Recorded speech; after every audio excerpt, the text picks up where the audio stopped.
Dans le réseau de la santé et des services sociaux, le concept de grève est intimement relié à celui de services essentiels. Pourquoi?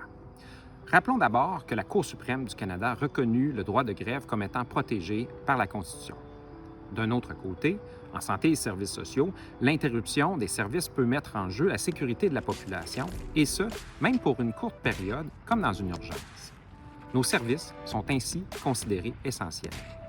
Tout le défi consiste à trouver le meilleur équilibre possible entre la protection du droit de grève et le maintien des services essentiels pour la sécurité publique. Techniquement, pour pouvoir obtenir le droit de grève, les syndicats doivent avoir une décision du Tribunal administratif du travail, le TAT, indiquant les services essentiels qui seront maintenus pendant la grève.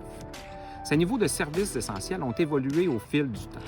Cette étape a été franchie par l'ensemble des syndicats du Front commun cet été. Les personnes qui ont fait la grève en 2015 se rappelons que tout le réseau de la santé et des services sociaux effectuait la grève pendant une durée déterminée, 10 du temps travaillé. Depuis, la Cour a tranché que les pourcentages fixes constituent une entrave au droit de grève. Car si tous les services que vous offrez sont importants, le fait de les suspendre, même temporairement, n'a pas le même impact d'un secteur à l'autre. La Cour a ainsi obligé les syndicats et les employeurs à préciser les pourcentages de services essentiels selon les secteurs, travail qui a été effectué ce printemps.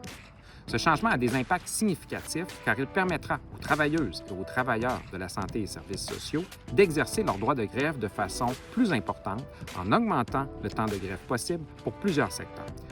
Lors d'un éventuel jour de grève, le temps de service essentiel à maintenir variera dorénavant entre 40 et 90 C'est donc dire que selon les secteurs, votre temps de grève variera entre 10 et 60 du temps normalement travaillé. Dans des secteurs bien spécifiques, comme l'urgence et les soins intensifs, il faut maintenir 100 des services. Autre nouveauté et victoire syndicale importante, dorénavant, les gestionnaires participeront indirectement à l'effort de grève. En effet, pour chaque jour de grève et pour chaque cadre, 2 heures de travail devront être réalisées sur le plancher. Concrètement, chaque heure que fera un cadre dans votre service permettra de redistribuer un temps d'1 heure de grève supplémentaire.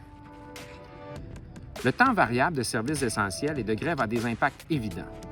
La contribution à l'effort de grève, en temps sur la ligne de piquetage et en impact salarial, ne sera pas le même pour chacune et chacun de nous. À la CSN, nous avons à cœur la solidarité.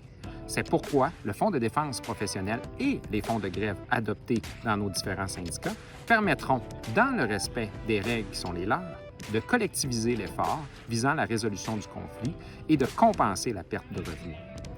Si vous avez des questions sur les services essentiels, contactez votre syndicat local. Merci de votre attention. Solidarité.